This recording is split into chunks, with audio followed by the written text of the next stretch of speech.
voir comment est-ce que l'environnement pourrait contribuer à l'inclusion des personnes qui vivent avec des limitations fonctionnelles. Donc, j'ai dit que je travaillais chez Société Logique en tant que conseillère en design universel.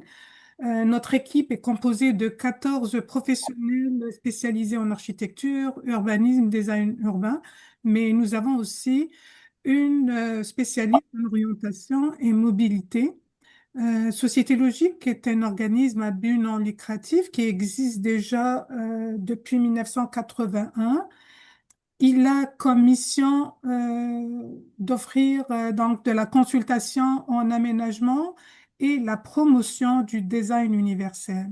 Donc, on offre parmi nos services, c'est d'offrir des conférences portant sur l'accessibilité universelle, des formations aussi à différentes échelles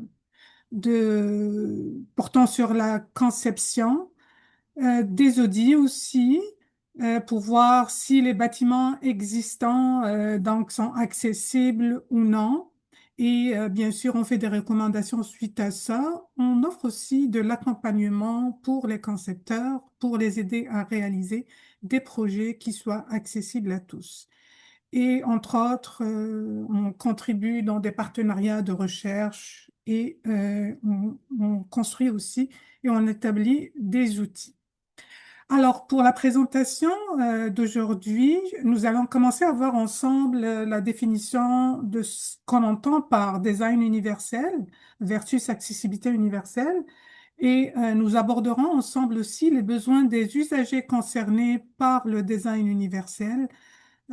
Et je clôturerai cette présentation par quelques exemples qui portent sur un aménagement accessible. Ben vous allez voir qu'à travers les exemples, parfois c'est pas complet en termes de design universel, mais je pointerai sur l'élément qui est le plus performant en termes d'accessibilité universelle. Je vous invite à poser les questions vraiment à la fin de la présentation parce qu'on a plusieurs diapos. Et donc, une fois que je termine les exemples, je pourrai revenir éventuellement à la diapo qui vous intéresserait ou celle qui a suscité un questionnement pour vous. Donc, le design universel.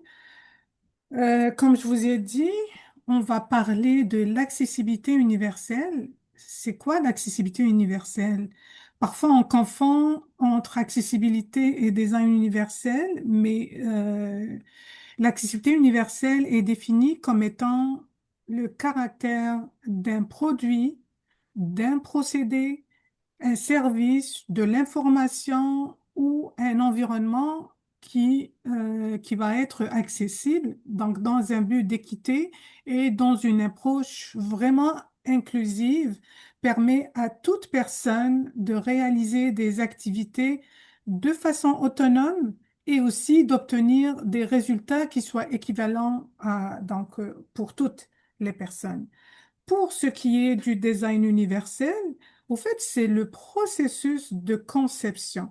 Donc, il fait partie de cette accessibilité universelle, le design universel. C'est un processus de conception inclusif qui va prendre en considération la diversité capacitaire de la population pour créer des aménagements qui offrent un usage simultané et équivalent pour tous.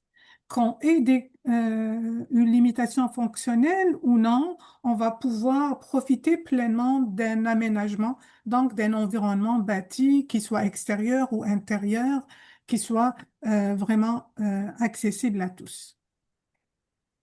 Donc, qui sont ces personnes qui sont ces personnes qui sont concernées au fait par le design universel? Là, on vous présente quelques statistiques qui montrent que 21% au Québec de la population adulte du Québec, donc âgée de 18 ans et plus, qui déclarent avoir une incapacité, c'est-à-dire c'est la population qui est généralement considérée comme personne appelée personne handicapée. Par contre, dans ces statistiques-là de 2022, 33 de la population adulte du Québec déclarent avoir des difficultés significatives, mais aussi persistantes à réaliser leurs activités de la vie quotidienne. Avec le vieillissement de la population au Québec, ce pourcentage-là va certainement augmenter durant les prochaines décennies, vu que la population au Québec est de plus en plus vieillissante. Alors, lorsqu'on parle d'incapacité ou de limitation, celle-ci peut toucher plusieurs. Est-ce que j'ai une question ou c'est juste. Mais bref, donc ce que je disais, c'est que cette incapacité peut toucher plusieurs sens ou plusieurs parties de notre organisme, mais aussi elle va être soit permanente, soit elle va être temporaire ou situationnelle. Ici, je vous présente quelques exemples. Par exemple, si on est amputé d'un bras, on est considéré comme avoir une incapacité qui va être permanente. Cependant, si on est blessé au bras, on ne peut pas manipuler notre bras, donc c'est pour une période et ça va être temporaire. Mais il y a des personnes qui vont être dans une situation où elles vont pas pouvoir utiliser pleinement leurs membres supérieurs, comme est le cas d'une maman qui porte un bébé ou tout simplement une personne qui porte entre autres du matériel où elle a les bras qui sont chargés et donc elle va pouvoir bénéficier d'une conception qui serait inclusive. Pour la vision, c'est la même chose. Une personne qui est distraite est constituée comme étant une incapacité temporaire, donc c'est vrai, plutôt situationnel. Euh, ou une personne qui a de la cataracte, c'est temporaire pour une période, donc elle va devenir pas aveugle, mais elle va avoir une baisse de la vision versus une personne qui est carrément aveugle, donc elle est dans permanente.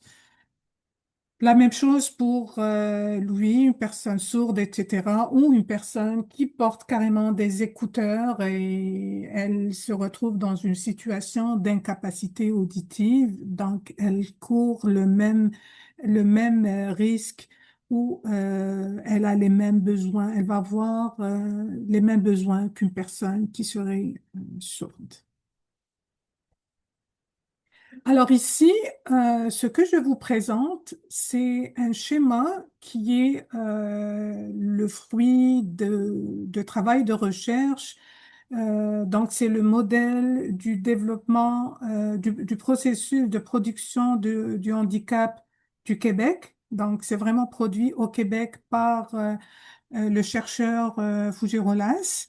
Qu'est-ce qu'il met en avant? Il met en avant ces facteurs de l'environnement qui vont constituer soit un obstacle ou être des facilitateurs pour pouvoir offrir une interaction ou pour permettre aux usagers, aux personnes d'interagir avec leur environnement et d'être inclus, donc de participer pleinement à l'activité sociale.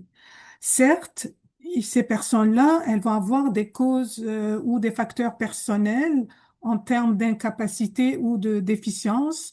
Nous allons voir ensemble les différents besoins pour ces personnes-là. Cette personne qui va avoir cette déficience ou cette incapacité, elle va avoir besoin d'interagir de façon autonome avec son environnement. Si celui-ci constitue un obstacle, on va prendre une personne, par exemple, en fauteuil roulant, et elle va se déplacer à l'intérieur d'un bâtiment où il va y avoir des marches, mais il n'y a pas, elle n'aura pas le choix d'avoir soit une rampe, soit un ascenseur qui lui permettrait d'atteindre le niveau supérieur. Et donc, cette personne-là, elle va être en situation de handicap. Donc, on parle de situation de handicap lorsque l'environnement va constituer un obstacle pour cette personne qui a une déficience ou une incapacité et on va parler de participation sociale lorsque l'environnement va être un facilitateur.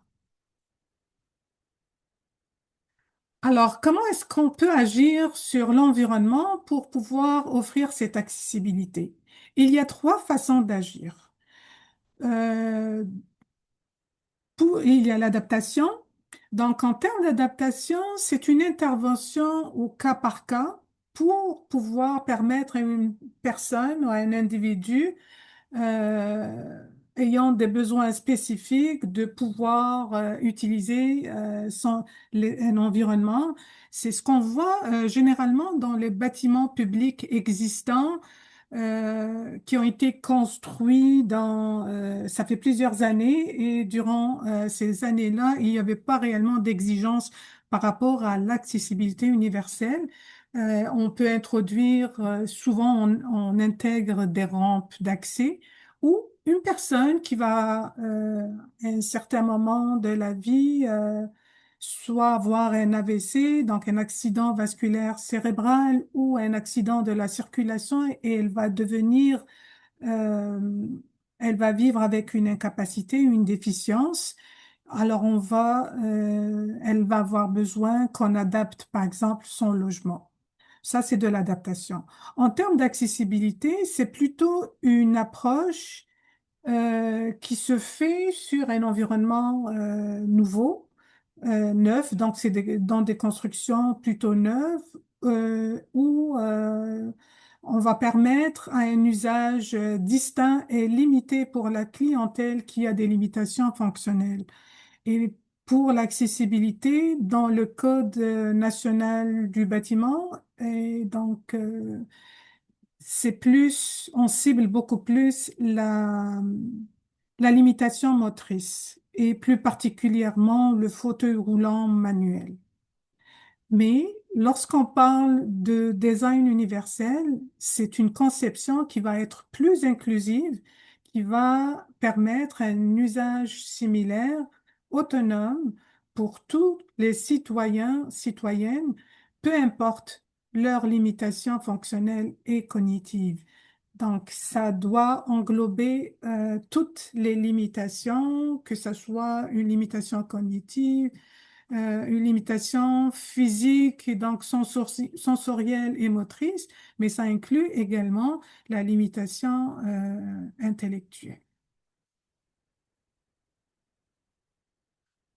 Donc, je vous présente ici quelques exemples entre les trois approches lorsqu'on parle d'offrir accès à l'environnement bâti. L'adaptation, comme vous voyez dans l'image à gauche, il s'agit ici d'un espace vaste extérieur où on a intégré ce que vous voyez ici, la ligne blanche. C'est une bande qui permet à des personnes qui vivent avec des limitations visuelles de s'orienter.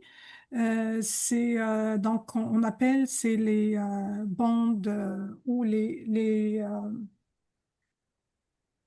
lignes d'orientation. C'est les lignes d'orientation. Elles peuvent exister aussi à l'intérieur, mais pourquoi est-ce qu'elles ont été introduites? On a essayé d'adapter l'environnement parce que dans un espace vaste, une personne avec déficience visuelle, elle va être désorientée. Alors, on a introduit cette solution pour pouvoir les aider à s'orienter. Pour celle du centre, donc on a essayé de travailler avec du permanent en intégrant une différence de couleur dans le pavé, mais en même temps de la texture. On voit du pavé guillotiné ici, mais dans le contexte du Québec, avec les conditions climatiques, il y a eu, donc particulièrement durant l'hiver, ce n'est pas une solution optimale.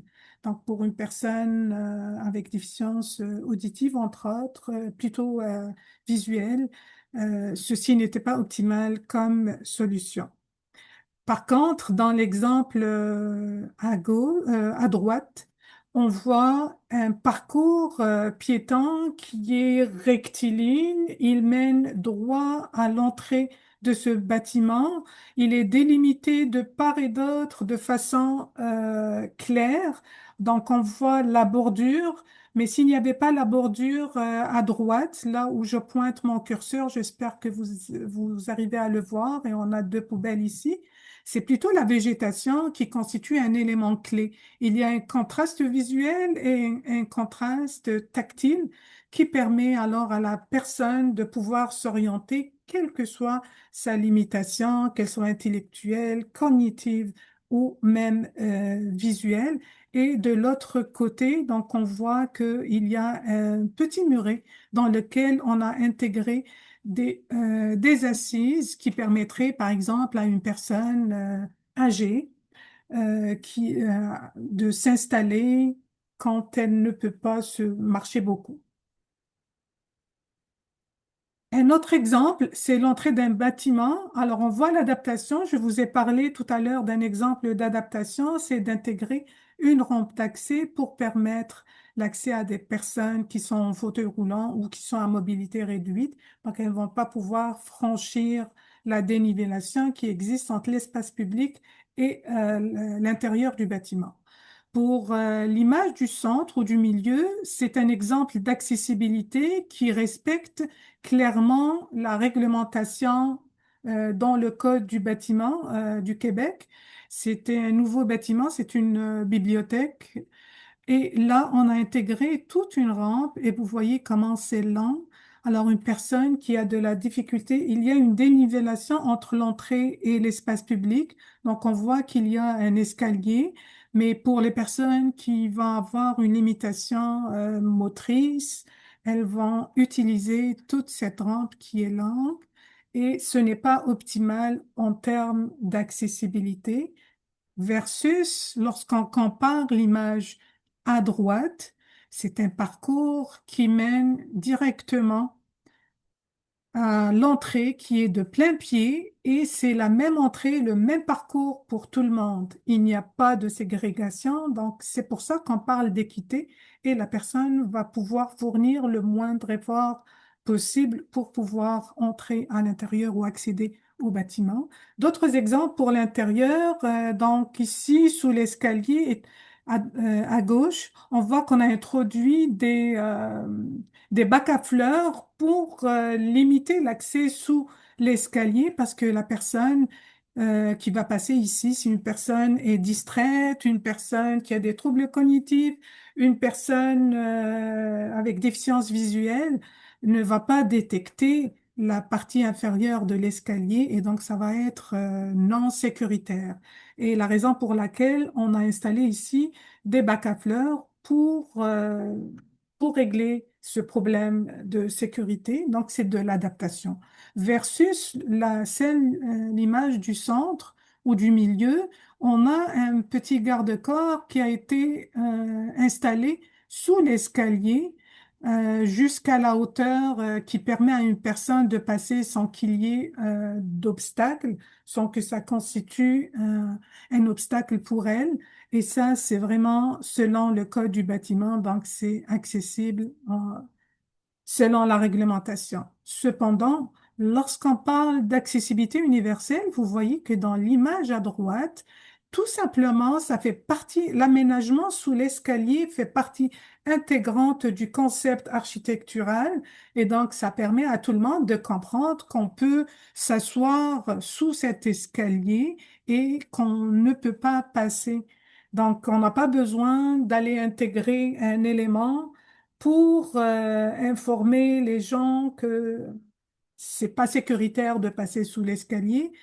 Là, ça parle. L'environnement lui-même, il informe les usagers de l'usage au fait de l'espace ou de l'aménagement qui est sous l'escalier. Alors, en termes de confort et d'ambiance sonore, ici, on vous présente deux exemples qu'on considère en termes d'adaptation et design universel. Certaines personnes ont besoin d'avoir, quand elles fréquentent un environnement intérieur donné, elles vont avoir besoin d'un environnement qui serait calme, et dans lequel elles peuvent avoir un moment de répit. C'est au début, ces salles calmes, elles ont été au début intégrées dans les institutions de santé, mais par la suite, ça a commencé à gagner beaucoup d'ampleur et c'est intégré dans les écoles, c'est intégré pour des personnes qui vivent avec euh, des troubles du spectre de l'autisme, en tout cas qui sont dans le groupe de la neurodiversité. Euh, mais ça constitue de l'adaptation parce qu'on veut répondre à une catégorie, ce groupe de personnes qui sont très sensibles au bruit et aux ambiances architecturales. Par contre, lorsqu'on voit l'image à droite, c'est un environnement qui offre une facilité de compréhension de l'espace, mais les ambiances, elles sont aussi conviviales avec des couleurs neutres. Il y a bien sûr des contrastes, mais sans que ce contraste-là soit agressif. Fait que c'est un environnement qui est accueillant pour tout le monde et il assure donc le confort au groupe de personnes qui sont vraiment sensibles aux couleurs et à l'ambiance sonore. Donc, le design universel s'est construit en réalité autour de standards qui ont été imposés par une partie pour une partie de la population et ça a été fait au détriment d'une population avec une diversité capacitaire. Ça, c'est vraiment l'origine. Comment est-ce qu'on a commencé? C'est parce que on s'est rendu compte que tous les standards qui existaient auparavant étaient imposés par cette population qui n'a pas réellement d'incapacité, mais ça a été fait au détriment de la population qui a une incapacité. Ah, donc, au fait, en réalité, le design universel par lui-même, il va pouvoir répondre à nos besoins tous comme on est. Donc, c'est vrai qu'il est essentiel pour les 21% de la population, donc qui est généralement appelée personnes handicapées. Euh, et il va être nécessaire pour les 33% de la population, et là j'intégrerai les personnes âgées, les familles, les personnes en situation d'incapacité temporaire, etc. Et par contre, il va être confortable aussi pour nous tous, pour toute personne qui n'a pas au fait d'incapacité, qu'elle soit permanente, temporaire ou situationnelle. Maintenant, on va aborder le deuxième point qui est les besoins des usagers concernés. D'abord, nous allons parler donc des personnes ayant des limitations motrices. Vous savez que pour la limitation motrice, ça peut être une personne en fauteuil roulant, une personne sur une marchette, une personne qui va avoir de la difficulté de marcher beaucoup, c'est-à-dire de longue distance, une personne qui va avoir des problèmes de stabilité, donc elle se déplace, mais elle va avoir un déséquilibre pour pouvoir se tenir debout et se déplacer. Et en termes de défis que ces personnes rencontrent, ce sont donc d'abord les distances à parcourir. La personne, elle peut avoir de la difficulté à parcourir plusieurs mètres et c'est la raison pour laquelle dans les aménagements, on va avoir besoin d'intégrer des assises pour leur offrir un moment de répit. Donc la personne, elle va pouvoir se reposer et puis reprendre son parcours par la suite. Elles vont avoir aussi besoin d'approcher et utiliser tous les équipements offerts dans un site donné, qu'il soit à l'intérieur ou à l'extérieur. Trouver un lieu pour se reposer, donc c'est là on parle des assises, atteindre l'objet ciblé. Par exemple, quand on parle d'atteindre l'objet ciblé, on peut parler d'un distributeur ou pour acheter un billet, par exemple. Tout ça, c'est pour les distributeurs automatiques. Est-ce que la personne va pouvoir l'atteindre ou non? Ça peut être aussi une fontaine d'eau, etc. Elle va avoir besoin d'actionner, d'interagir et manipuler. Donc, il faut que tout ça soit accessible. Il faudrait avoir une aire de manœuvre pour pouvoir permettre à la personne de manipuler, d'interagir et d'actionner. Puis franchir les dénivellations, généralement, c'est très fréquent. Donc, à la place de l'escalier. On offre une pente douce ou une rampe. Puis au niveau des trottoirs, il faut qu'il y ait un bateau pavé qui permet à la personne de franchir ou de faire la transition entre le trottoir et la chaussée ou inversement. Puis circuler sur les revêtements. On s'entend que certains revêtements sont très difficiles pour une personne avec limitation motrice.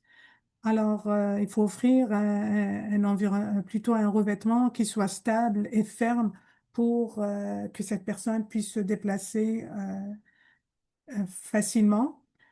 Trouver des éléments pour s'appuyer. Donc, c'est la raison pour laquelle on a souvent des mains courantes ou des garde-corps. Et puis, trouver des éléments, plutôt avoir le temps et l'endurance de réaliser la tâche. Par exemple, si on est dans une traverse de rue, dans une intersection, pour pouvoir traverser, la personne, il faut qu'elle puisse faire ça dans les délais requis pour les feux sonores et puis avoir l'espace pour circuler et manœuvrer. C'est l'histoire de l'aire de manœuvre qu'on recommande souvent, qui est de 1800 millimètres. Pour les personnes ayant des limitations cognitives, c'est vraiment large comme groupe de limitations. Ça peut être limitation du langage ou les personnes neurodivergentes. Il y a divers types et degrés de limitation. Pour toutes les limitations, il y a différents degrés, bien sûr. Et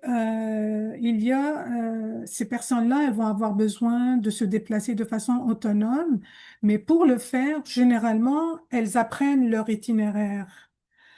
Et elles vont avoir de la difficulté de comprendre et d'interpréter les messages. Et c'est la raison pour laquelle il faut que la communication soit accessible pour ces personnes. Difficulté de communiquer et d'interagir socialement, donc elles ont cet enjeu-là. Elles ont besoin de repères significatifs et imagés plutôt que des indications écrites. Donc, il faut leur offrir toujours des repères qui soient imagés qui accompagnent bien sûr l'indication écrite, euh, parce qu'on parle de design universel, donc on n'exclut pas l'indication écrite. Et aussi, ce groupe de limitations est considéré, bien évidemment, comme étant une limitation invisible. Parmi tous les groupes de la neurodiversité, vous avez ici, je vous cite quelques exemples, on ne va pas les aborder au détail près vu les temps. Le plus souvent, on parle du trouble du spectre de l'autisme. On a le syndrome de Down, c'est la trisomie 20, la dyslexie. On a des capacités de développement, des troubles, euh, des troubles langagiers, le TDAH, troubles du développement et qui soient accompagnés ou non d'hyperactivité, de l'anxiété, la dépression, etc. Donc, il y a même les surdoués sont inclus dans ce groupe de limitations cognitives en rapport avec la neurodiversité. Alors, ces personnes vont avoir des défis. J'en ai cité quelques-uns dans la diapo précédente, mais ici, je vous résume la liste. Elle n'est pas exhaustive, mais ça reste qu'elle regroupe beaucoup de défis. Alors, on a dit que ces personnes-là, elles vont avoir besoin de se repérer et s'orienter facilement. Elles vont avoir besoin de comprendre les informations et les consignes. Il faut qu'elles puissent s'ajuster aux imprévus. Donc, il faut qu'on leur offre des repères significatifs pour qu'elles puissent s'ajuster. Il faut le plus possible diminuer l'imprévisible pour que la personne ne renonce pas à l'activité. Et puis, il faut que la personne puisse se sentir en sécurité dans un environnement donné. Ce qu'on a tendance à recommander aussi en termes d'aménagement, c'est de simplifier l'aménagement. On évite tous les aménagements ou la circulation sous forme de labyrinthe. Les deux images que vous avez ici, on arrive, c'est clair qu'on voit que c'est la réception pour l'image à droite. Et ici, quand on arrive au niveau du hall d'ascenseur, on voit clairement l'ascenseur, l'escalier. On a une vue sur, c'est une bibliothèque, donc on a une vue sur les rayonnages de la bibliothèque. Donc c'est clair, la personne, elle peut lire clairement l'espace. Donc aussi, donc là, ça on inclut le champ de vision qui va être dégagé, l'accès à du personnel. Ce sont des personnes qui ont souvent besoin euh, qu'elles soient aidées par le personnel, même si on leur offre le plus possible des aménagements qui leur permettent d'être le plus possible autonomes. Et comme on l'a mentionné, elles vont avoir besoin d'une information qui soit la plus simple possible. À l'extérieur, ces personnes, pour qu'elles soient en sécurité, il faut qu'on sépare la circulation piétonne des autres circulations, donc automobile et le vélo. Pour maintenant, on passe aux personnes qui ont des limitations sensorielles, auditives et visuelles. Aussi, ça fait partie des groupes de limitation invisible. On a toujours divers degrés, de la surdité totale à la difficulté à entendre pour ce qui est de la limitation auditive. Pour les personnes sourdes de naissance ou devenues sourdes, elles ne communiquent pas de la même façon. C'est clair. Et puis, si une personne porte des prothèses, certainement que cette prothèse-là, elle va amplifier tous les sons. Ce n'est pas uniquement le son de la personne qui parle. Tous les bruits environnants vont être amplifiés et ça peut constituer un enjeu pour ces personnes-là si l'environnement n'est pas conçu de façon à absorber les bruits environnants. Donc, divers degrés de déficience visuelle aussi, de la basse vision à la cécité totale. Une personne âgée peut avoir aussi ce type de déficience, en particulier la basse vision, soit due à la cataracte ou une personne qui développe une rétinopathie diabétique, les maculopathies, les glaucomes, etc. À partir d'un certain âge, une personne, même si elle n'a jamais porté de lunettes, elle a une vision intacte durant toute sa jeunesse. Elle peut arriver à l'âge de 50 ans où sa vision, elle va baisser de façon draconienne et là, elle va avoir les mêmes besoins qu'une personne qui a été considérée depuis son jeune âge comme ayant une limitation visuelle.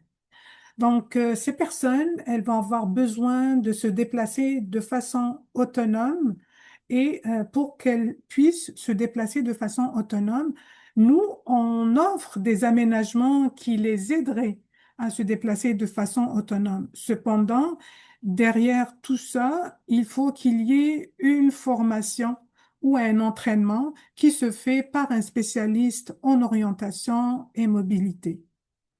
D'ailleurs, nous, on travaille en étroite collaboration avec ces spécialistes en orientation et mobilité qui nous aident à, à- à proposer des aménagements qui soient accessibles, entre autres, à la personne qui se déplace avec une canne blanche, un guide, un chien guide, ou qui se déplace sans aide à la mobilité. Alors, ces personnes, donc, quels sont les défis que rencontrent ces personnes? Il faudrait qu'elles soient averties d'un danger. S'il n'y a pas l'information visuelle, donc elles n'ont pas accès à l'information visuelle, il faut, entre autres, avoir accès à l'information sonore. Donc, ou tactile aussi, c'est ce qui explique qu'on a le braille ou la signalétique qui soit en relief. Donc, vous voyez ici dans l'image en bas à gauche une signalétique avec un numéro qui est très grand. Le contraste est parfait, c'est du blanc sur du noir, ce qui permet à la personne de s'orienter facilement. Anticiper et percevoir, donc elle va avoir ce besoin-là d'anticiper et percevoir les mouvements, de s'orienter et s'informer, pouvoir communiquer, et puis il faudrait qu'elle se sente en sécurité.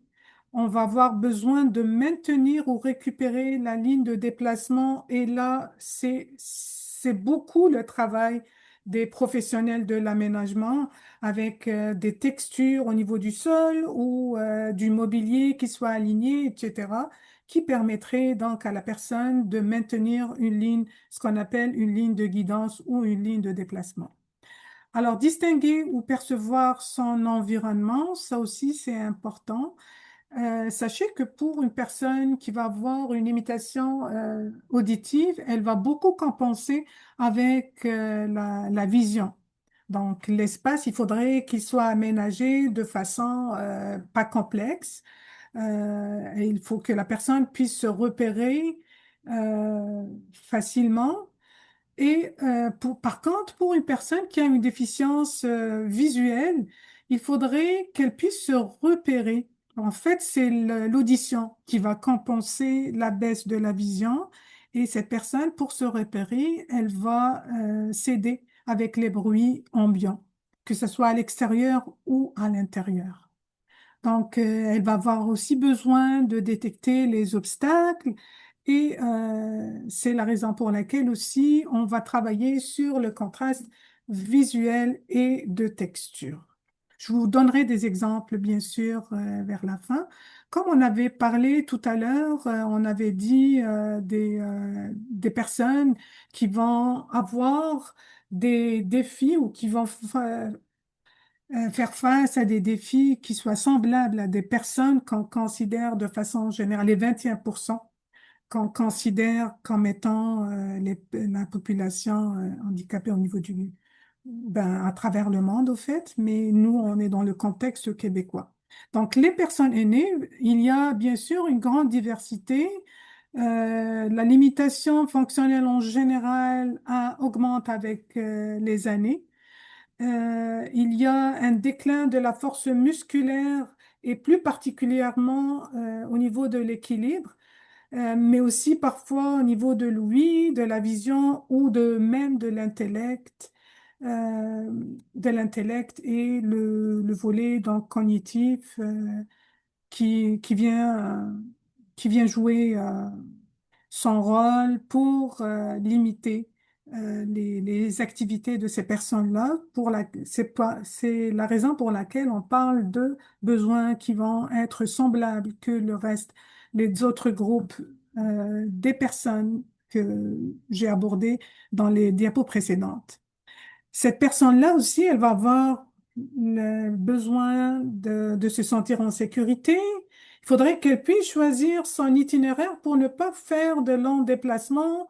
Il faut qu'elle l'anticipe parce qu'elle n'a pas beaucoup de force musculaire, elle va se fatiguer, elle marche lentement à un rythme de 0,8, même pas un mètre donc à la seconde versus une personne normale qui se déplace à la moyenne de 1,3 m par seconde. Elle a tendance à regarder aussi beaucoup au niveau du sol, fait qu'il faudrait qu'on prévoie euh, des avertisseurs au niveau du sol pour que la personne ne percute pas un obstacle en élévation.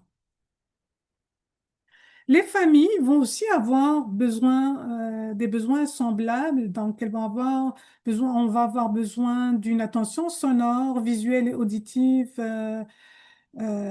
qui soit importante. Pourquoi? Parce que on est déconcentré parfois avec les enfants, ou c'est carrément les enfants qui vont être déconcentrés, et donc il y a cette attention qui est réduite.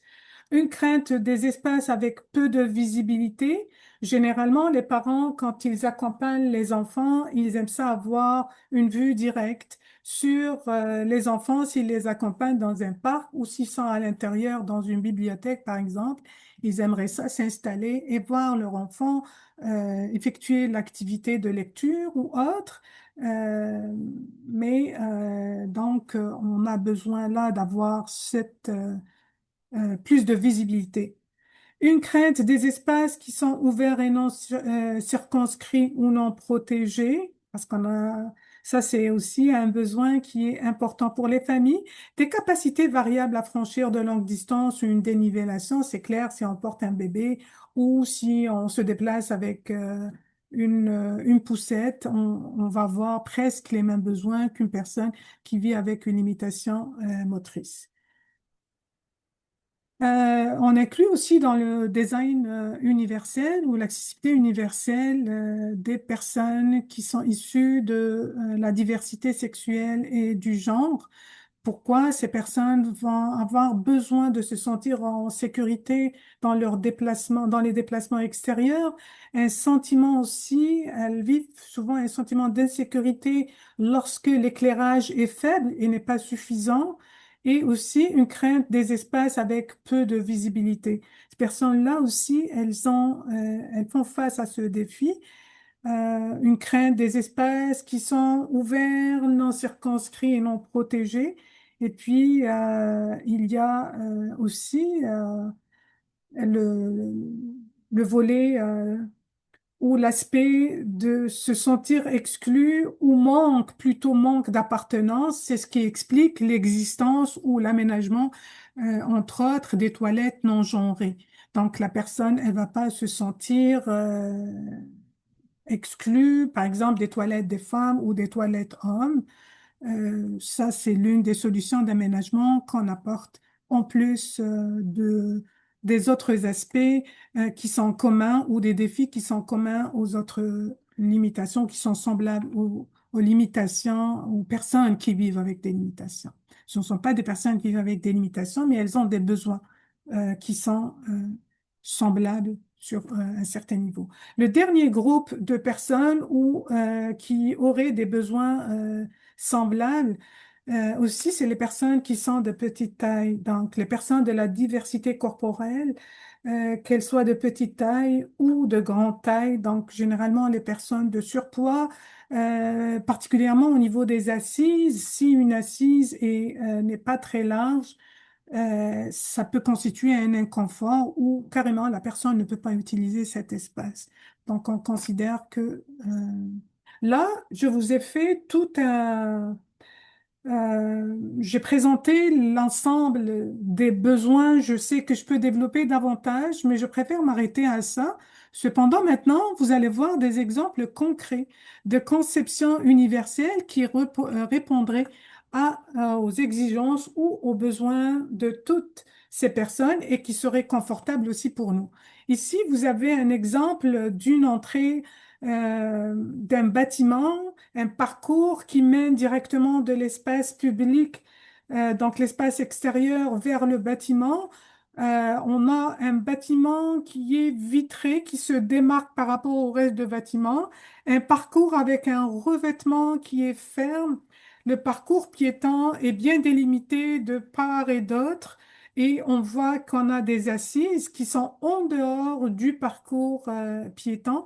Donc, la personne qui va être assise, elle va pas déranger une personne qui arrive sur ce parcours-là.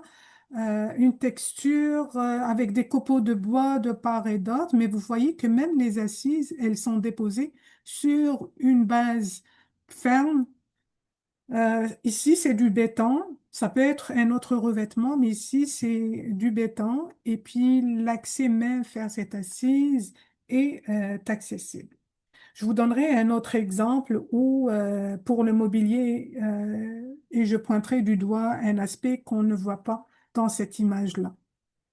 Donc, si on parlait d'une personne avec déficience visuelle ou une déficience cognitive ou intellectuelle, certes que cet aménagement-là va être facilitateur, fait que ça va l'aider à s'orienter et de comprendre l'aménagement. Idem pour l'intérieur. Donc ici, on rentre dans cette bibliothèque, on voit clairement dès l'entrée. euh, je reviens juste à la diapo précédente. Je ne sais pas si j'ai cité ça, mais vous avez un accès de plein pied, une entrée de plein pied. C'est-à-dire qu'il n'y a pas de marche, il n'y a pas de dénivellation entre ce parcours-là et l'intérieur du bâtiment. C'est un élément important lorsqu'on parle d'accessibilité universelle ou de design universel. Alors, on arrive à l'intérieur et on voit la personne qui rentre au niveau de ce hall. Elle va clairement comprendre que de ce côté-là, on a la zone où il y a les ordinateurs pour faire la recherche de documents ou autres. Nous avons le hall d'accueil, plutôt le comptoir d'accueil, ici en vert. On a la place ou donc une zone pour les assises et après on va pouvoir juste en face on va avoir donc les ascenseurs, les escaliers et donc la lecture se fait de façon simple et facile pour tout le monde. Toute personne, quel que soit son... ce n'est pas de l'adaptation ici, c'est vraiment du design universel. Un autre exemple du hall d'entrée ou le hall d'accueil, on arrive généralement, on aime ça installer le comptoir d'accueil soit en face de l'entrée ou sur le côté latéral proche de l'entrée pour offrir une visibilité sur l'espace. On a des assises, même si elles ne sont pas entièrement accessibles, mais ça reste que la personne qui va attendre son tour, si la personne qui est à l'accueil ici est occupée, donc elle va pouvoir se reposer ou attendre son tour, etc. On a un bon éclairage et vous voyez qu'il y a deux hauteurs au niveau du comptoir d'accueil. Celui en gris est accessible au fauteuil roulant, donc ou à une personne de petite taille, un enfant, etc. Donc la hauteur est plus basse et permet donc à l'employé de travailler en position assise versus la partie qui est en bois. On voit qu'elle est à une hauteur pour une personne qui va être debout. Donc, pour monsieur, madame, tout le monde qui n'ont pas de limitation fonctionnelle.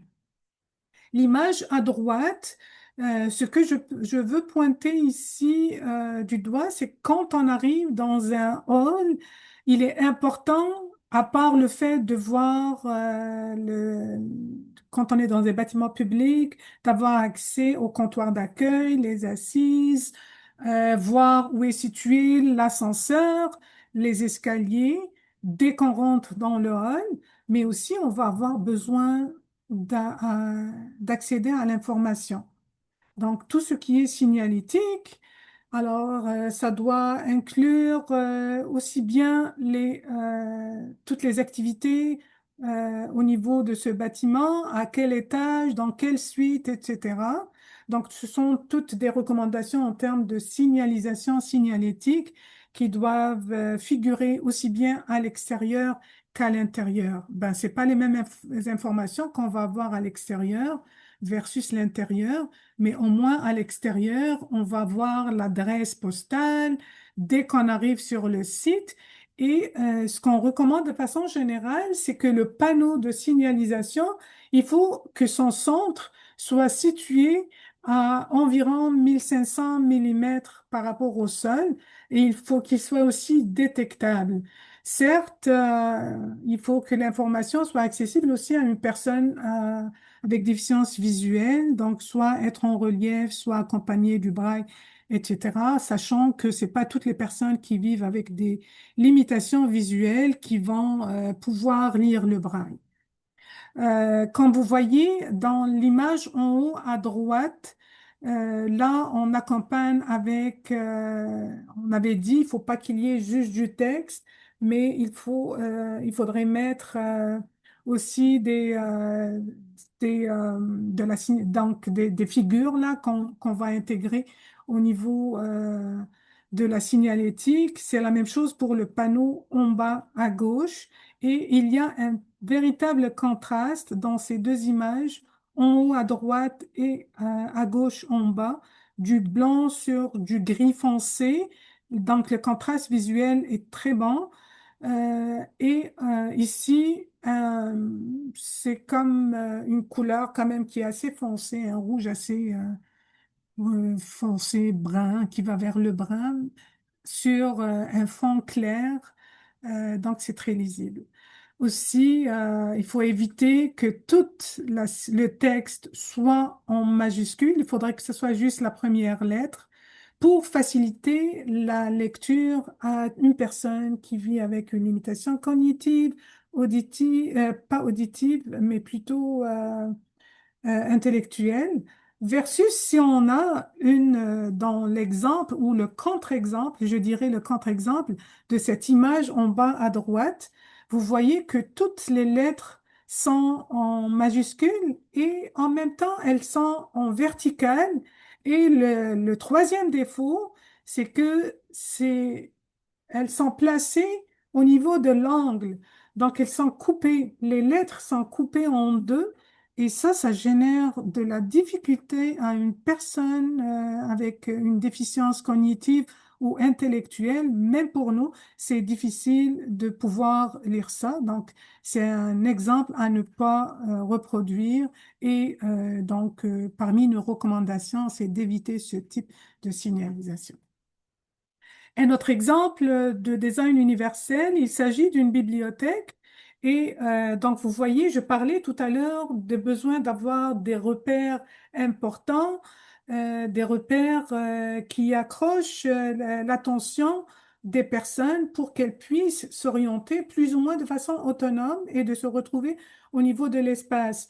Donc, si on prend l'exemple à droite, on a cette verrière avec une forme un volume architectural à l'intérieur qui permet à la personne de pouvoir se repérer quand elle est dans une autre zone dans cette bibliothèque. C'est un repère important. Et au fait, on a ici le comptoir d'accueil. La couleur, il a été contrasté avec le reste par une couleur rouge. Je ne dirais pas que c'est optimal comme couleur, particulièrement pour les personnes issues de la neurodiversité, particulièrement les troubles du spectre de l'autisme. C'est comme une couleur un peu agressive, mais grosso modo, le geste était là ou l'intention était là de créer un repère pour ce comptoir d'accueil. Et cependant, là, on a combiné deux éléments, à savoir cette verrière, ce volume architectural, mais aussi le contraste de couleurs qui permet d'identifier les deux.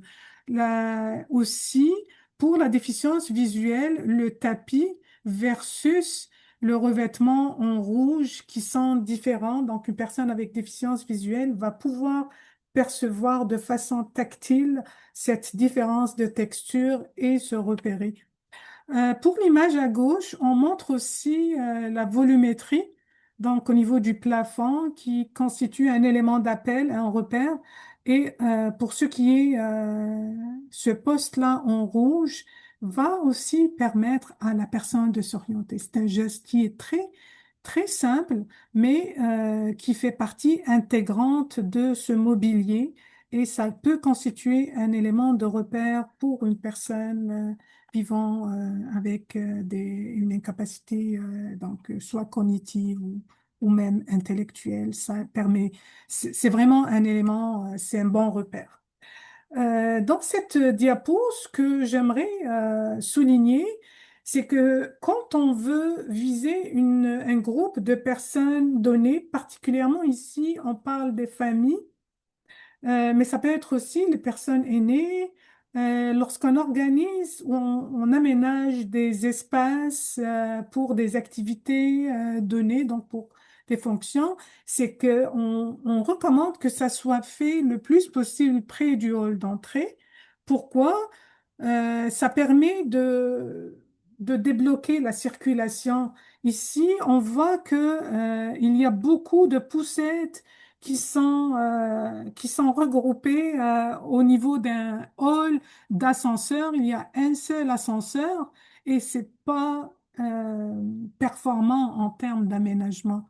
Donc, l'exemple à gauche, c'est pas performant. Oui, il y a un ascenseur, mais si j'aménage un espace pour les familles ou pour les personnes aînées, par exemple, et je les installe à l'étage supérieur, particulièrement s'il y a un seul ascenseur, il n'y a pas assez de dégagement autour de l'ascenseur, ça va générer un encombrement des espaces, ce qui n'est pas confortable, en fait.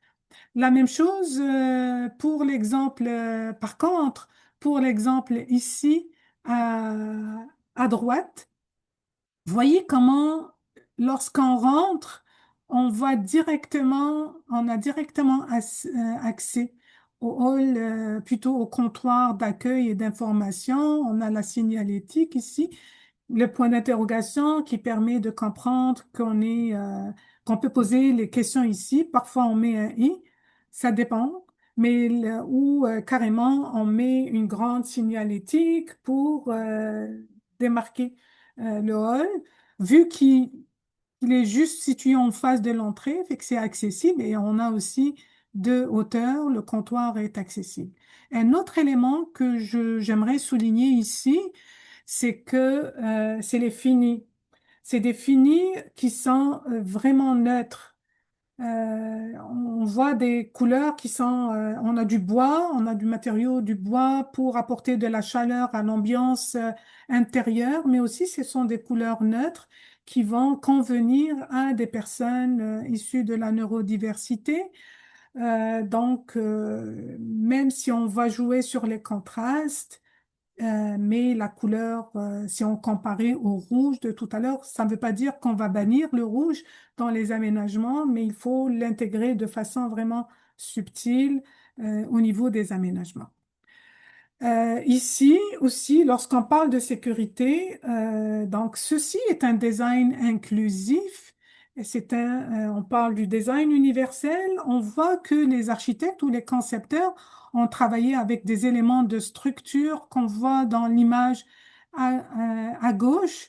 Donc, ce sont des poteaux, des poutres ici qui vont structurer l'espace mais qui sont aménagés de façon intégrante. Donc, la personne qui va circuler, elle va être protégée vu qu'il y a ici un soubassement en bois qui peut servir d'assise, mais en même temps qui permet à la personne de s'orienter sans circuler dessus et percuter ce poteau-là qui est incliné. La même chose au niveau des façades pour l'exemple à droite. Donc, on voit qu'on a d'éléments de structure au niveau de la façade et le génie, c'est qu'on a intégré ce soubassement qui permet à la personne de ne pas aller jusqu'à la vitre. Donc, elle va pouvoir le suivre. Donc, on délimite de façon sécuritaire l'espace et ça va orienter les personnes, quelle que soit leur capacité ou incapacité.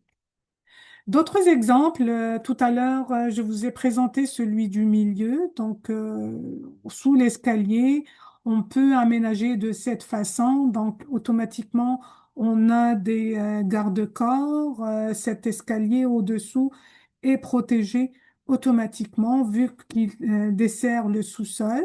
C'est un bon exemple. Celui du milieu, c'est des gradins qu'on a intégrés sous l'escalier et ça facilite l'orientation.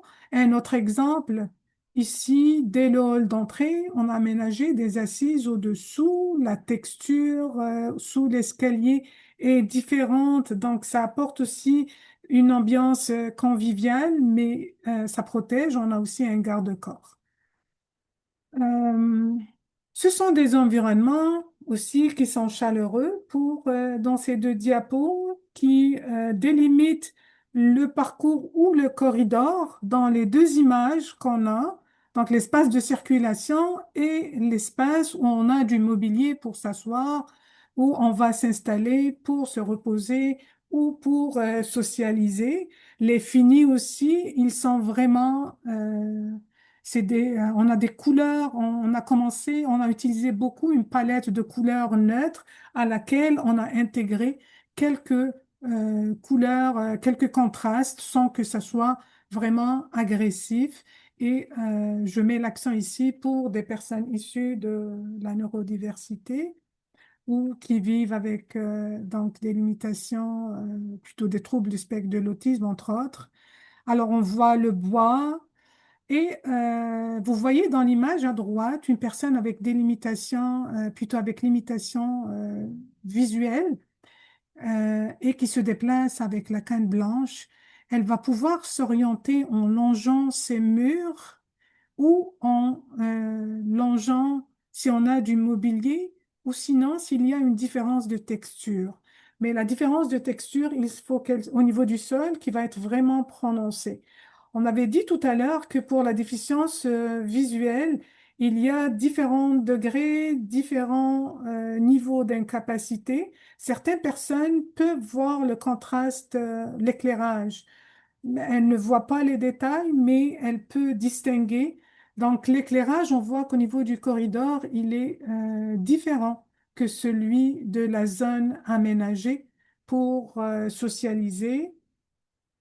Et en même temps, donc dans ce cas-ci, vous voyez que pour la signalétique, on a un lettrage qui est gros, il est en relief, mais on retrouve aussi des panneaux dans lesquels on va retrouver du texte et aussi du braille. Comme je l'ai dit et je le répète, le braille n'est pas accessible à toutes les personnes vivant avec une déficience visuelle. C'est pas toutes les personnes qui peuvent lire le braille. Et il y a différents brailles. Alors, ici aussi, en termes d'aménagement, souvent on retrouve dans nos aménagements intérieurs des panneaux complètement, des parois complètement vitrées qui commencent du sol pour arriver au plafond. Alors, ceci n'est pas banni. Idéalement, on recommande qu'il y ait un soubassement pour que la personne puisse qui a une baisse vision, qui est déconcentrée, une personne qui est déconcentrée, une déficience intellectuelle, une déficience cognitive, toutes ces personnes-là, pour leur faciliter l'orientation et pour qu'elles soient en sécurité, pour ne pas percuter ces parois vitrées, on recommande au moins qu'il y ait un marquage. Donc, si on n'a pas de soubassement, on va faire du marquage au niveau de ces parois. Ce qu'on recommande, c'est de l'avoir à deux hauteurs, comme le montre le schéma à droite. Donc, à environ 1 mètre du sol, entre 850 centimètres et 1 mètre, euh, 85 centimètres, excusez-moi, 850 millimètres. C'est 85 centimètres et 1 mètre à partir du sol. Et la deuxième ligne ou le deuxième marquage, ça va être entre 1 m 40 et 1 m 60. D'autres exemples ici, donc quand on disait que la personne, pour qu'elle ne percute pas les obstacles, il faut que tout aménagement ou tout mobilier, tout équipement qui est dans l'espace de circulation et qui déborde de plus de 10 centimètres, il faudrait qu'il soit détectable au moins à la canne blanche. Alors pour qu'il soit détectable, il ne faut pas qu'il soit plus haut que 300 millimètres, donc c'est 30 centimètres à partir du sol pour que la canne puisse le détecter et donc la personne, elle va pas avoir à percuter un objet, un équipement ou du mobilier qui serait... là, j'ai en tête certains panneaux. En hauteur aussi, il faut considérer que tout ce qui est signalétique ou objet qui est suspendu ou qui vient du plafond, ou carrément au niveau du mur, il faut pas que cet élément-là soit inférieur à une hauteur inférieure à 2 mètres et 3 centimètres. Parfois, dans certaines réglementations, on dit 2 mètres et 5 centimètres, mais c'est à peu près la hauteur qu'on recommande. Alors, vous avez un bon exemple ici d'aménagement euh, dans cette image à droite où on a regroupé près des toilettes. Donc, vous voyez qu'il y a un aménagement en alcôve et on le distingue avec un revêtement mural, une texture, couleur qui est différente. Ça constitue un élément d'appel. Généralement, on recommande de faire ça à chaque étage et on a des fontaines donc, qui ne constituent pas un obstacle vu qu'elles ne sont pas disposées directement sur ce mur du corridor qui est le corridor piéton qui est en gris clair. Et surtout, ces hauteurs qui sont différentes pour la fontaine et un dégagement autour qui permet à la personne en fauteuil roulant, entre autres, d'accéder à la fontaine pour pouvoir boire sans déranger la circulation. Un autre exemple, c'est une école. Vous voyez que ici aussi, tout ce qui est ambiance visuelle, c'est assez chaleureux, c'est neutre, même s'il y a du jaune, c'est pas un jaune agressif. Il y a différentes teneurs de couleurs pour le jaune, en fait. Et ce qu'il y a aussi de bien, c'est que l'accès ou la porte ici, elle s'ouvre vers l'extérieur, mais elle a été aménagée en alcôve. Ça veut dire que quelqu'un qui ouvre la porte, il va pas, s'il est à l'intérieur, il ouvre la porte, il ne voit pas la personne qui arrive, il ne va pas la percuter parce que la porte, elle est à l'intérieur de l'alcôve. Et on a ce traçage au niveau du sol, ce marquage plutôt au niveau du sol, qui permet aux enfants, entre autres, d'être, on va dire, dociles, dans le sens où ces enfants-là vont pouvoir s'orienter, ça va les aider à s'orienter et suivre cette ligne de façon vraiment claire. L'éclairage aussi, vous voyez que c'est un éclairage linéaire, ben c'est répétitif, c'est le même type d'éclairage qui permet aussi à orienter dans la circulation pour les corridors dans cette école. Euh, Dans l'image à droite, plutôt à gauche, on arrive dès l'entrée qui est de plein pied. On voit le bloc d'ascenseur qui se distingue dans l'environnement avec une couleur qui est complètement différente. C'est un bleu qui est assez foncé. On a l'escalier.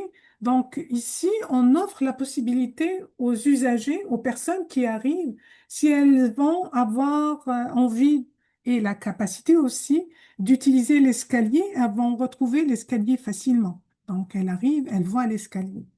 Donc, et si elle n'a pas la capacité ou elle n'a pas envie d'utiliser l'escalier, donc elle voit à proximité l'ascenseur. Et donc, ça, c'est du design universel. Ça veut dire qu'on a offert presque la même possibilité et on a offert le choix à la personne de s'orienter, d'arriver facilement à circuler verticalement. Donc, de passer d'un étage à un autre sans avoir à aller chercher un ascenseur. Parce qu'on voit souvent dans nos aménagements intérieurs dans des bâtiments, même s'ils sont faits récemment, s'ils ont été construits récemment, parfois il faut aller chercher l'ascenseur. Il n'est pas loin de l'entrée, mais il n'est pas démarqué, il ne constitue pas un repère. Alors que là, c'est un repère qui est significatif. Autre chose, vous avez des assises ici, puis dans ce qui est du mobilier, particulièrement les assises, on parle beaucoup de diversité. Il faut diversifier. Une personne qui vit avec une incapacité, elle va avoir besoin d'un dossier, d'une assise, qui va avoir un dossier, avoir un accoudoir. Il faudrait que la partie basse, elle soit vide pour que la personne puisse se relever Donc, si vous le testez vous-même, vous allez voir que quand vous êtes assis et vous avez envie de vous mettre debout, vous allez lancer légèrement vos pieds vers l'arrière pour pouvoir vous relever. Donc, ça, c'est ergonomique quand on a ce type d'assise. Par contre, quand c'est plein et c'est vertical, c'est vraiment pas confortable. Donc, ça n'aide pas, ça exige plus d'efforts. C'est pas très ergonomique en tant qu'assise. Alors, un autre message que je véhicule dans cette image à droite. Alors, c'est un aménagement, c'est aussi une bibliothèque, mais il y a des pentes douces. Donc, c'est aménagé en pente douce. On a un escalier et dans cette pente douce, elle est interrompue dans le parcours. L'image ne montre pas tout ça, mais je vous explique l'idée. Cette pente douce, il faudrait pas qu'elle soit, par exemple, si on aménage une pente douce à l'intérieur, il y a une limite de 16 mètres. Sinon, il faut l'interrompre. S'il s'agit d'une rampe, alors la pente douce, la pente est très faible. Par contre, quand il s'agit d'une rampe, là, on va vers les 9 mètres. Après, il faut qu'il y ait un palier, donc ça veut dire un niveau qui est plat pour permettre à la personne de se reposer. Et il faudrait que ces pentes-là soient dotées de mains courantes, double main courante, donc à deux niveaux. Vous voyez ici, à deux hauteurs différentes. Donc, ça permet à une personne de petite taille ou une personne en fauteuil roulant. Sachez que même une personne en fauteuil roulant, elle peut être de petite taille. Donc, plusieurs limitations qui sont combinée, elle ne peut pas atteindre, si elle est sur un fauteuil roulant manuel, il va être de petite taille et on va avoir besoin de d'une deuxième main courante. Et vous voyez qu'elle est de part et d'autre. On a un garde-corps et on a un escalier ici qui mène vers les gradins. Ces gradins-là, qui vont constituer donc une assise, c'est séparé de l'escalier. Ça, c'est plus sécuritaire et plus... Alors ici, je parle aussi de l'escalier. On ne recommande pas vraiment d'aménager un escalier qui descend et qui fait pour qu'il soit en face de l'entrée principale d'un bâtiment. Ici, juste en face de l'entrée, on a un escalier qui descend. Cependant, on peut corriger ça ou on peut apporter un plus pour la sécurité, c'est de mettre une plaque avertissante. C'est à peu près les plaques, on appelle ça les plaques podotactiles ou les plaques avertissantes. On les retrouve souvent à l'extérieur, dans les aménagements extérieurs au niveau des intersections, coins de rue, au niveau des bateaux pavés. C'est très utile pour des personnes de basse vision. Par contre, il y a un élément très important ici, c'est que vous voyez que l'escalier est complètement séparé par ce garde-corps, une main courante, par rapport au gradin. Et cette partie de l'escalier, elle va pouvoir mener vers les gradins. Il y a des paliers intermédiaires aussi, ce qui constitue un élément positif. Et le dégagement auto va faire ici au niveau des paliers va permettre aussi à la personne de se sentir en sécurité. L'exemple à droite est encore plus intéressant, même peut-être sur le plan visuel, on peut faire mieux. Mais ce que je veux montrer ici, c'est qu'au niveau de la partie supérieure de ce gradin, il y a un garde-corps, chose qu'on ne retrouve pas dans l'image à gauche. Donc, il y a un garde-corps qui sépare la circulation de ce gradin-là. Et donc, une personne, si elle est distraite ou une personne avec déficience visuelle, elle va pas balancer sur le gradin qui est ici. Et bien sûr, pour l'escalier, on a des garde-corps de part et d'autre. D'autres exemples d'aménagement universellement accessible sous l'escalier qui est aménagé pour protéger par rapport à la retombée ici et la hauteur qu'on avait dit, il faut pas qu'il soit inférieur à 2 mètres et 3 centimètres, donc 2000 et 30 millimètres. Et ici, c'est carrément, ils ont eu le génie d'aménager un espace où les enfants peuvent s'installer, lire, etc. Donc, ça devient comme une sorte de cocon avec des couleurs qui sont conviviales et qui pourraient intéresser les enfants, quelle que soit leur capacité ou incapacité. Alors, en termes de sécurité, ici, j'aimerais quand même aborder ce point-là par rapport à la sécurité incendie. Certes qu'en matière d'accessibilité universelle, il y a, pour ce qui est de l'alarme, il faut s'assurer qu'il y ait une alarme aussi bien visuelle que sonore et ça, c'est dans tous les espaces fermés et ouverts. Donc, il ne faut pas qu'on oublie les espaces fermés, entre autres les toilettes, par exemple. Ça permettrait à la personne, si elle vit avec des incapacités, de combiner. Donc, si on a une déficience auditive, on va compenser avec le visuel. Et si on a une déficience visuelle, c'est donc l'alarme sonore qui va nous permettre de comprendre qu'il y a un danger. Mais en plus de ça, il faut penser à aménager des espaces qui permettraient aux personnes qui vivent avec des limitations comme ça de pouvoir se regrouper dans un espace qui est sécurisé par rapport protégé, donc dans lequel on intègre tout ce qui est normes par rapport à la sécurité incendie en attendant l'arrivée des secouristes ou des pompiers pour qu'elles puissent, parce que c'est des personnes, si une personne qui ne peut pas utiliser l'escalier ou même une personne avec déficience visuelle, elle ne peut pas utiliser un escalier toute seule lorsqu'il y a une alarme d'incendie. C'est pas très sécuritaire. Dans quel sens?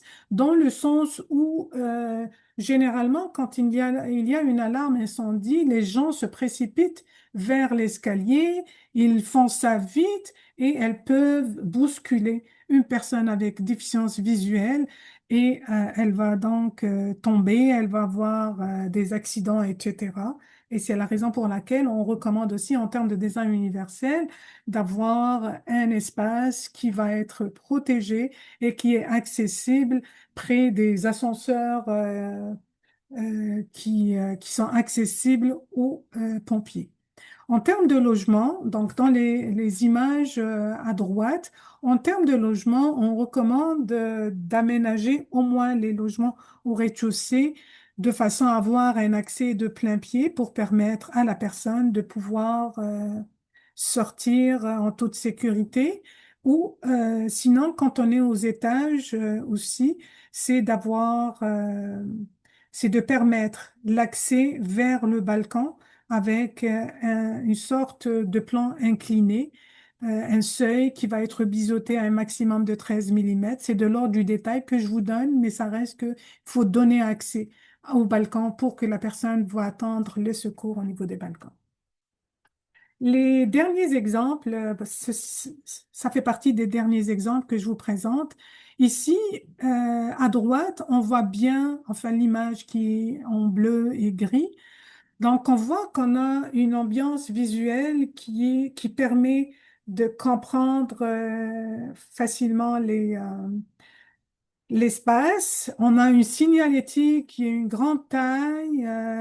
On voit que la- n'importe qui peut comprendre, donc tout le monde peut comprendre cette signalétique, mais en même temps, on indique même au niveau du sol et au niveau du seuil de ces toilettes pour femmes et toilettes pour hommes, et en vert, c'est les toilettes universellement accessibles. Ça peut se faire pour d'autres types d'espaces, pas les toilettes et ça peut être distingué généralement aussi dans des résidences pour personnes âgées ou pour des institutions pour des personnes qui vivent avec certaines incapacités, entre autres intellectuelles ou cognitives. C'est l'usage qu'on recommande aussi pour, si on veut attirer les personnes vers un local où il va y avoir de la socialisation, des activités. Il faudrait le démarquer dès le corridor. Donc, ça va être un élément d'appel et ça va les inviter à aller fréquenter cet espace-là. Ici, je vous montre juste un exemple pour montrer que dans tout établissement, il faut avoir ou dans chaque bâtiment public, il faut avoir au moins une salle de toilette accessible à côté d'une salle de toilette non accessible. Si on a juste une, il faut qu'elle soit universellement accessible avec un espace suffisant, des barres d'appui, un lavabo qui va être accessible au-dessous, donc libre d'obstacles, mais en même temps une aire de manœuvre en dehors du battement de porte, donc comme l'indique ce schéma-là, à raison de 1800 millimètres. L'image à gauche, ici aussi, on parle de comment organiser l'espace de circulation, comment jouer avec les textures, les finis, donc en termes de couleurs, de matériaux utilisés, aussi bien au niveau du plafond, au niveau du sol, mais en même temps pour dégager comme ça des espaces d'assises qui permettraient à une personne de se retrouver plus ou moins dans un environnement. Il n'est pas fermé, mais il est quand même en retrait. Donc, comme j'ai dit, certaines personnes ont besoin de se retirer du bruit environnant. Et si on intégrait donc des matériaux qui absorberaient la réverbération du son, ça serait un environnement très convivial pour des personnes qui ont une sensibilité par rapport au bruit. Et les couleurs qui sont très recommandées, ces couleurs-là sont très recommandées pour les personnes qui sont issues de la neurodiversité, entre autres les personnes vivant avec des troubles du spectre de l'autisme. On va aussi voir avec les personnes avec déficience cognitive ou intellectuelle. Toujours le même exemple, comment est-ce qu'on peut jouer avec les finis pour démarquer ou pour créer des repères au niveau du sol, au niveau en hauteur ici. Donc, on ne peut pas rater un hall ou un comptoir d'accueil comme celui-là quand on arrive au niveau de cet espace et regarder comment est-ce qu'on a l'accessibilité du comptoir à double hauteur. L'image à gauche, c'est la bibliothèque que je vous ai présentée tout à l'heure. On voit les textures au niveau du plafond. Donc, c'est un matériau qui va absorber le bruit. Donc, c'est du tapis. Mais en même temps, l'angle, donc ce poste-là qui est rouge, une personne peut revenir spécialement dans ce poste-là qui va se démarquer par rapport au reste pour pouvoir s'orienter ou pour travailler, pour lire ou autre. Dans les espaces aussi scolaires, les environnements scolaires, vous voyez comment est-ce qu'on joue avec du mobilier qui est diversifié, modulaire, qu'on peut regrouper, organiser la salle de classe selon les besoins des élèves, mais aussi selon l'activité qui va se dérouler dans cette classe-là. Et on voit que les finis sont aussi l'ambiance créée est conviviale, c'est pas agressif. Il y a de la couleur, mais c'est pas une couleur qui est agressive pour des élèves ou des personnes qui, qui ont cette sensibilité par rapport aux couleurs vives. Plus ou moins, je dirais, parfois elles sont agressives. La même chose pour cet espace-là, dans l'image à gauche, où on voit que l'espace de circulation, donc il est large, oui, mais qui est délimité par une zone où on a du mobilier qui est regroupé.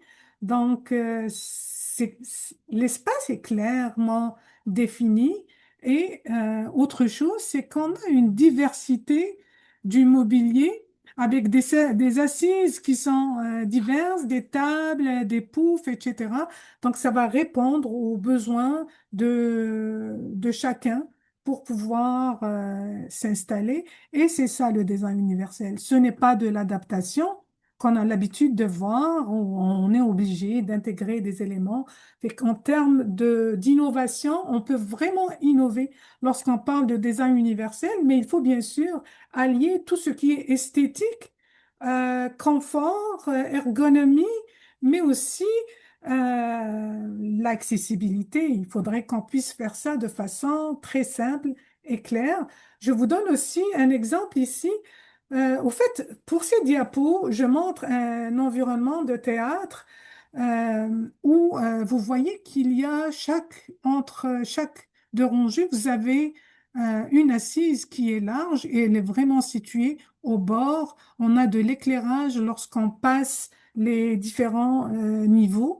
Je ne sais pas si vous arrivez à les voir dans cette image-là, mais je suis en train de pointer avec mon euh, curseur les assises qui sont larges. Au fait, c'est pour les personnes qui sont de grande taille, mais aussi ou en surpoids. Ça leur permet de s'installer de façon confortable et sans pour autant que les autres personnes soient contrariées par rapport au fait que la personne elle déborde ou autre. Mais l'objectif ici, c'est d'offrir une possibilité à tous de pouvoir participer pleinement et de façon confortable à l'activité qui va avoir lieu dans ce théâtre. L'image à gauche, c'est quand je parlais de diversité, de diversifier le mobilier. J'ai montré modulaire et tout, mais ici, c'est du mobilier qui est ajustable en hauteur. C'est assez fréquent maintenant, comme c'est disponible partout et c'est très recommandé. Ça veut dire que ce bureau-là, il peut s'ajuster en hauteur et ça va faire le confort de tous. Aussi bien une personne qui va avoir mal au dos, elle va pouvoir alterner entre position assise et position debout son travail, mais aussi une personne qui est de petite taille versus une personne qui est de grande taille. Elle va ajuster son bureau de façon à travailler de façon ergonomique. Le dernier point, c'est par rapport au... Ici, c'est un exemple d'un restaurant où on montre comment est-ce que on a intégré au niveau des murs, le plafond aussi, mais au niveau des murs, on a intégré un matériau qui va absorber de façon efficace le bruit. Et au fait, ça, c'est important quand on est dans un environnement intérieur d'intégrer un matériau qui absorbe le bruit. Pourquoi? Parce que ça permet, c'est invitant à tous, à tout le monde. Une personne avec une déficience auditive qui porte un, une prothèse, c'est très gênant pour elle d'aller dans un environnement où le matériau utilisé, même si c'est du luxe, mais ça reste que le matériau n'absorbe pas convenablement le bruit, ça devient très nuisible pour elle. Elle ne sera pas encouragée à y retourner une deuxième fois. La même chose pour une personne avec des troubles cognitifs ou une personne issue de la neurodiversité, particulièrement des personnes avec des troubles du spectre de l'autisme, entre autres. Voici ce que j'avais comme présentation pour vous. Je vous remercie pour votre attention. Si vous avez des questions, je suis prête à répondre à des questions. Si jamais je répondrai pas clairement à l'une des questions, vous pouvez contacter l'accompagnateur et je pourrai vous répondre dans le futur par écrit ou par courriel. Je lui transmettrai la réponse avec grand plaisir. Merci beaucoup, Zakia, pour cette formation très informative. Est-ce qu'il y aurait des questions?